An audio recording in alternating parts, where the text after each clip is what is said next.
Supreme കോർട്ടിൻ്റെ order മുന്നേ ഉണ്ട്. കോർട്ടിൽ ആരാണോ മെയിൻ്റനൻസിന് വേണ്ടി ഫയൽ ചെയ്യുന്നത്, ജീവനാംശത്തിന് വേണ്ടി ഫയൽ ചെയ്യുന്നത്, അവരാണ് ആദ്യം സ്റ്റേറ്റ്മെൻറ്റ് പ്രൊഡ്യൂസ് ചെയ്യേണ്ടത്.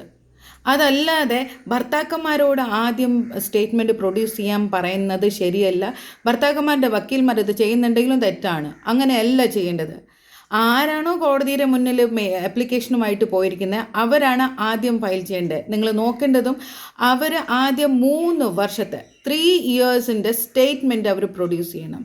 അതുപോലെ തന്നെ അതിൻ്റെ കൂടെ പാൻ കാർഡ്, ആധാർ കാർഡ്, സംഭവങ്ങളെല്ലാം തന്നെ വാങ്ങിക്കണം. എന്തുകൊണ്ട്? ഇനി വേറെ ഇൻകം അവർക്ക് ഉണ്ടോ ഇല്ലയോ എന്ന് അറിയാൻ വേണ്ടിയിട്ട്, അത് ഫൈൻഡ് ഔട്ട് ചെയ്യാൻ വേണ്ടിയിട്ട്. മനസ്സിലായോ? അത് കഴിഞ്ഞിട്ട് 4 ആഴ്ചയുണ്ട്, 4 വീക്സ് ഉണ്ട്. 4 വീക്സിൽ 2 ഓപ്പർച്യൂണിറ്റീസ് ഉണ്ട് നിങ്ങൾക്ക് ഹസ്ബൻഡ്സിൻ്റെ സ്റ്റേറ്റ്മെൻറ്റ്, ബാങ്ക് സ്റ്റേറ്റ്മെൻറ്റ് പ്രൊഡ്യൂസ് ചെയ്യാനായിട്ട്. അതല്ലാതെ രണ്ടുപേരും ഒരുമിച്ച് ഫയൽ ചെയ്യേണ്ട ആവശ്യമില്ല. ആദ്യം വൈഫ് ചെയ്യട്ടെ, അത് നോക്കണം. നിങ്ങൾ ഹസ്ബൻഡ് നോക്കണം അവൾ ഫയൽ ചെയ്തിട്ടുള്ള സ്റ്റേറ്റ്മെൻറ്റ് സത്യമാണോ അല്ലയോ, അതിനകത്ത് എന്തെങ്കിലും കള്ളത്തരമുണ്ടോ, ഇനി എന്തെങ്കിലും വേറെ എക്സ്ട്രാ ഇൻകം വരുന്നുണ്ടെങ്കിൽ അത് കാണിക്കാതെ നിന്നിട്ടുണ്ടോ ഇല്ലയോ, ഈ കാര്യങ്ങളെല്ലാം തന്നെ നിങ്ങൾ നോക്കേണ്ടതുണ്ട്. അത് കഴിഞ്ഞിട്ടാണ് നിങ്ങൾ ഫയൽ ചെയ്യേണ്ടത്. അതല്ലാതെ ഭാര്യയുടെ ഒരു ഡോക്യുമെൻറ്റും വന്നിട്ടില്ല കോടതിയിൽ എന്നാൽ ഭർത്താവിൻ്റെ എല്ലാ സ്റ്റേറ്റ്മെൻറ്റും കാര്യങ്ങളെല്ലാം തന്നെ കോർട്ടിൽ പ്രൊഡ്യൂസ് ചെയ്തിട്ടുണ്ട്. എന്തിന്? അതിൻ്റെ ആവശ്യമില്ല. ഭാര്യ ആദ്യം ഫയൽ ചെയ്യണം. അത് 3 വർഷത്തെ സ്റ്റേറ്റ്മെൻറ്റ് ഭാര്യയുടെ എടുക്കണം. അല്ലാതെ ഒരുമിച്ച് ഫയൽ ചെയ്ത് കഴിഞ്ഞാൽ സംഭവിക്കാൻ പോകുന്നത് എന്താണെന്ന് വെച്ചാൽ കോർട്ട് ഡയറക്റ്റായിട്ട് ഓർഡർ അങ്ങ് പാസ് ചെയ്യും. മനസ്സിലായോ? ഇതാണ് സംഭവിക്കുന്നത്. കൂടുതലും ഇതാണ് സംഭവിക്കുന്നത്. അതുകൊണ്ട് തന്നെ ഭർത്താക്കന്മാർ കിടന്ന് കഷ്ടപ്പെടുവാണ്.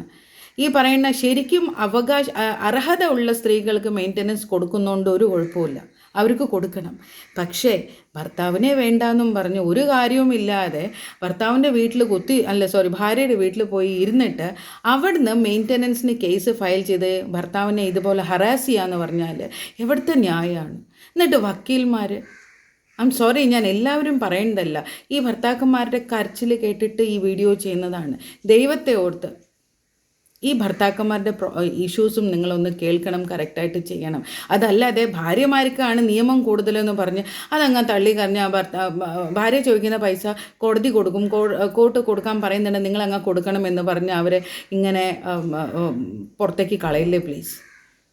കുറേ കാര്യങ്ങൾ നമുക്ക് ചെയ്യാൻ പറ്റുന്നേ ഭർത്താക്കന്മാർക്ക് വേണ്ടി.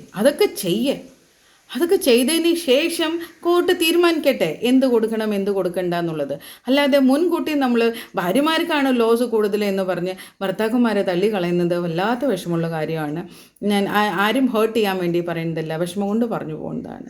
പ്ലീസ് അങ്ങനെ ചെയ്യരുത്, ദൈവത്തെ ഓർത്ത് അങ്ങനെ ചെയ്യരുത്. പ്രത്യേകിച്ചും ഈ മെയിൻ്റനൻസ് എന്ന് പറഞ്ഞ സംഭവം ഉണ്ടല്ലോ, അത് കൊടുക്കാൻ വേണ്ടി കഷ്ടപ്പെടുന്ന ഭർത്താക്കന്മാർ ഒന്നല്ലെങ്കിൽ അവരുടെ കൂടെ ജീവിക്കുന്നില്ല, വേറെ പലരുടെയും കൂടെ പോയിട്ട് അത് കണ്ടുപിടിക്കുമ്പോഴാണ് അവനവൻ്റെ വീട്ടിൽ പോയി കുത്തിയിരുന്ന് പിന്നെ ഭർത്താക്കന്മാരുടെ എതിരെ ഇതുപോലെ ഫോൾസ് കേസും ഫയൽ ചെയ്തിട്ട് അവരുടെ കയ്യിൽ നിന്ന് പൈസ വാങ്ങിക്കുക. ഇല്ലാത്തവർ എവിടുന്ന് തരും?